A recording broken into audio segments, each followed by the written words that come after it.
Hey everybody, this is Jonathan Smith. I'm actually coming to teach on Pastoral Ministries. We're going to just talk a little bit about leadership principles. Um, one of the greatest leaders of all times is our Lord Jesus Christ, who for was able to influence more people in 3 years than Socrates, Da Vinci, and any other great leaders. You know, there was a man by the name of Oswald Sanders in 1972 wrote a book called Spiritual Leadership on how to build leadership. And the principles of leadership is new. And during the, I would say, 1990s, there wasn't exactly a lot on principles of leadership. They didn't exactly have courses of leadership during those times, or even 1990, 90. There's a lot of ideas about leadership, especially when it comes to leaders. But when it comes to being a leader, it's if I'm reading a book called How to Develop the Leaders Within You from John Maxwell, and he says if you remove the moral compass of the term leader or leadership, it really comes down to people who are willing to follow you. Are you influencing the people around you to follow you? Two great leaders, or two leaders to look at. One, Jesus and Pilate. They were both leaders. They led people, but they one was a secure leader, the other was an insecure leader. Secure leaders are willing to duplicate themselves into other people, which is why Jesus shared his heart and even said, "Greater things shall you do, because I go unto my Father." But when you compare Jesus to Pilate, Jesus had a basin just like Pilate had a basin, and yet Jesus was willing to wash the feet of his disciples. And even Judas, even though he knew that Judas would betray him, he still washed his feet. Where if you look at Pilate, he was an insecure leader. He was more worried about his position and where he was, and more worried about what people thought compared to serving people. One thing that John Maxwell points out about insecure leader, he says insecure leaders never develop people, they replace them.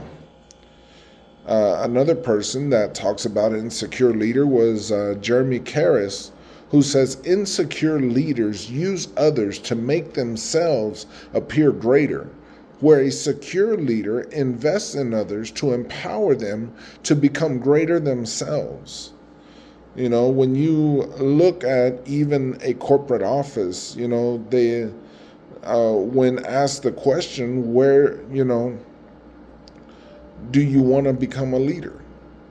And a lot of people think within a company, well, the higher you go in a pyramid of a company, the lesser options you have. They think, why do you want to be a leader? You can talk about the perks, but the reality is that you are here, even as a corporate owner, to serve the people. Because the more you serve, the more you influence the people around you. And some people think one phrase that is said as a leader is that it's lonely at the top. So get off the top and go with the people, because leaders understand people. It's not about getting what you want. It's about understanding and knowing the people. Jesus was willing to understand and know the people compared to Pilate, who would use the people. And if they didn't submit to Pilate, then he would remove them. These were two people that were leaders, and people followed them, but you see the insecurities of Pilate, and afraid that someone would rise up against him. He was afraid even of Caesar would come down and eliminate him. But you know, we have to be willing to make those hard decisions. Will we duplicate ourselves in people, or will we, use people for our own better? Most people, it's just like, every day, are we going to duplicate ourselves into somebody? We have to make some hard decisions. And, just like, when it comes to making decisions as a leader, I'm right now we're coming into New Year's, and a lot of people will be making New Year's resolutions and deciding what they're going to do for the year. And it's easy to make a decision, but one thing, we have to be willing to maintain that decision. There's decision making, but too little people focus on the decision management. About 78% of the New Year's resolutions are broken. Today matters, and only about 12 things. If we will focus more on the decision management, 3 things that Jesus would share about leadership and making decisions. He was all about servanthood. Make servanthood your foundation. Prioritize the daily areas of our lives and learn to relate well with others. Because leadership and relationships are intertwined. The decisions that we make for the New Year's resolution, will we be able to build relationships and be able to manage those decisions that we make, so that when we move into the people that we're around, will we be able to manage those relationships? We'll be able to develop those relationships into greater things.